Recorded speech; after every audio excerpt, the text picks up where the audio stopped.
कोई त्योहार हो, कोई भी खुशखबरी हो और मुंह मीठा करने की बात आए तो सबसे पहले जहन में जो नाम आता है ना, वो है लड्डू। बच्चे का जन्म हो या प्रमोशन मिला हो, बात पक्की हुई हो या नौकरी, हर एक ओकेजन पे लड्डू बांटना भारतीय संस्कृति में डीपली रूटेड प्रैक्टिस है। और आज इसी भारतीय कल्चर में रमे लड्डू के बारे में बात करने वाले हैं हम। रेडियो सिटी पर फोक कथा।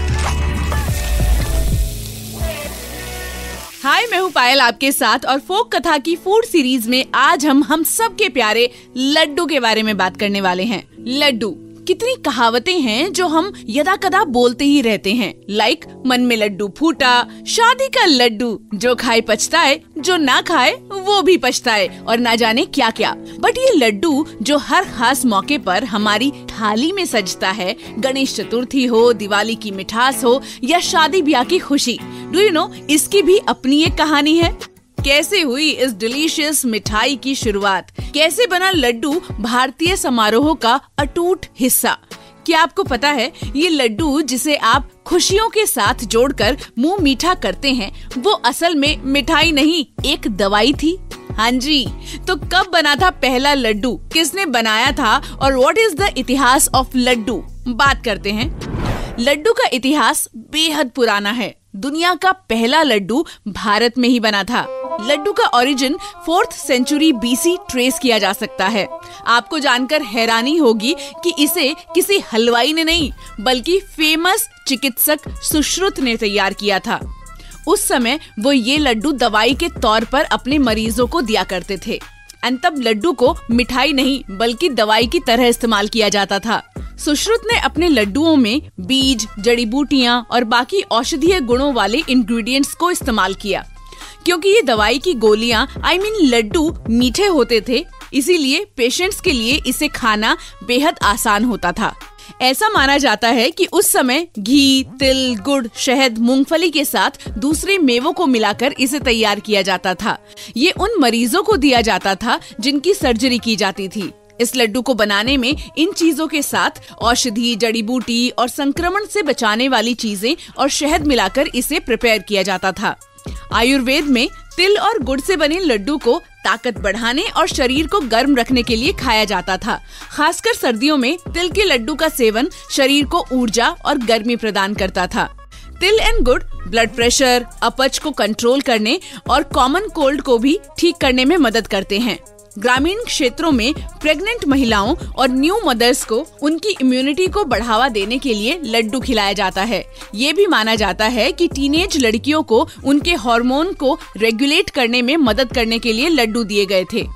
पहले लड्डू हेल्थ से एसोसिएटेड थे, ना कि टेस्ट से, और यही कारण है कि सौंठ, मेथी और मखाना जैसी लोकप्रिय लड्डू किस्मों की शुरुआत हुई।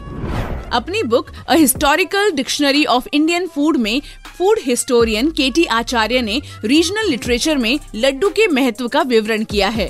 ईस्टर्न लोक कथाओं के अनुसार एक आयुर्वेदिक प्रैक्टिशनर के असिस्टेंट ने गलती से एक औषधीय मिश्रण में घी गिरा दिया और मिश्रण से छोटे छोटे गोले बनाए, जिसका बाद में मेडिसिन के रूप में यूज किया गया। कुछ ऐतिहासिक दस्तावेजों के मुताबिक चोल वंश में सैनिक जब युद्ध के लिए निकलते थे, लड्डू को बतौर गुड लक साथ लेकर चलते थे। लड्डू की शेल्फ लाइफ एक बोनस थी क्योंकि ये यात्राएं लंबी होती थी। बदलते दौर के साथ लड्डू भी बदला और इसमें गुड़ के बजाय चीनी का इस्तेमाल होने लगा। इसी चीनी की वजह से लड्डू और ज्यादा मशहूर हुआ और घर घर पहुंचने लगा। लोगों को जैसे ही पता चला कि चीनी से लड्डू की मिठास बढ़ सकती है, इसकी रेसिपी में गुड़ की जगह चीनी ने ले ली और ये मिठाई के तौर पर खाया जाने लगा। एक बहुत ही इंटरेस्टिंग कहानी है। फेमस ठग्गू के लड्डू के बारे में तो आपने सुना ही होगा। कानपुर के ठग्गू के लड्डू बहुत ज्यादा मशहूर हैं। एक्चुअली इसके जो फाउंडर थे वो गांधी समर्थक थे।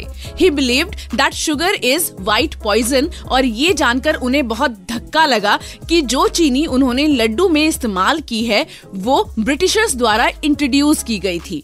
सिंस चीनी को बदला नहीं जा सकता था तो उन्होंने अपने इस क्रिएशन को ठग्गू के लड्डू कहकर लोगों को सच्चाई के बारे में एजुकेट करना डिसाइड किया।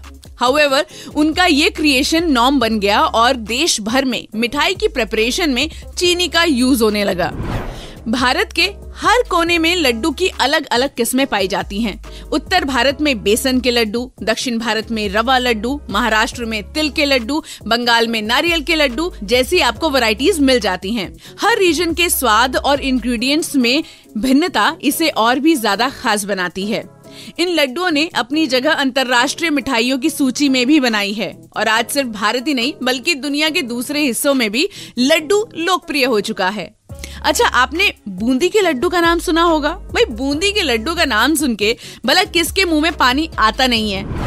कहते हैं कि पहली बार मुगल बादशाह आलम दिल्ली से इमली के पत्ते के दोने में इसको लेकर मनेर शरीफ पटना पहुंचे और वहां के लोगों को ये बहुत पसंद आया। फिर शाह आलम ने दिल्ली से अपने बावर्चियों को मनेर बुलाया और वहां के लोकल कारीगरों को लड्डू बनाना सिखाया।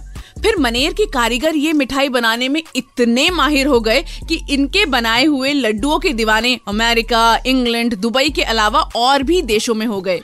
इन लड्डुओं का स्वाद अंग्रेजों को ऐसा भाया कि उन्होंने मनेर के लड्डुओं को विश्व प्रसिद्ध होने का प्रमाण पत्र दे डाला।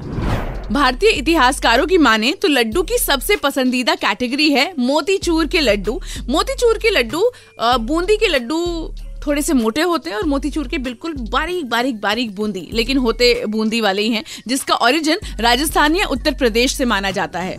अगर बात लड्डू की वैरायटी की करूं, कितनी तरह के होते हैं, तो कुछ प्रकार के लड्डू के बारे में मुझे पता है, मैं आपको बताती हूँ। सबसे पहले बूंदी के लड्डू, फिर मोतीचूर के लड्डू, नारियल के लड्डू, सूजी या रवा के लड्डू, आटे के लड्डू, ड्राई फ्रूट्स वाले लड्डू, बेसन के लड्डू, गोंद के लड्डू, तिल के लड्डू, अलसी के लड्डू, मावे या खोए के लड्डू, चूरमा लड्डू, मूंग दाल लड्डू, पंजाबी पिन्नी लड्डू, उड़द दाल लड्डू, खजूर के लड्डू, पोहे के लड्डू, चौलाई या राजगिरे के लड्डू, सौंठ और मेथी के लड्डू, मुरमुरे के लड्डू, रागी के लड्डू, ओट्स लड्डू, खुबानी के लड्डू, मूंगफली लड्डू, चॉकलेट के लड्डू, मैंगो कोकोनट के लड्डू, मलाई केसर लड्डू, रोज कोकोनट लड्डू, बादाम के लड्डू, बीट रूट के लड्डू, सीड्स के लड्डू, साबूदाना लड्डू और पता नहीं किस किस चीज के लड्डू। अभी तक मैं आपको 32 तरह के लड्डू तो बता चुकी हूँ। बाकी जैसा जिसका मन करता है, एक्सपेरिमेंट्स होते रहते हैं और अलग अलग तरह के लड्डू की किस्में निकलती ही रहती हैं। वैसे आपकी फेवरेट लड्डू की किस्म कौन सी, आप मुझे बता सकते हैं।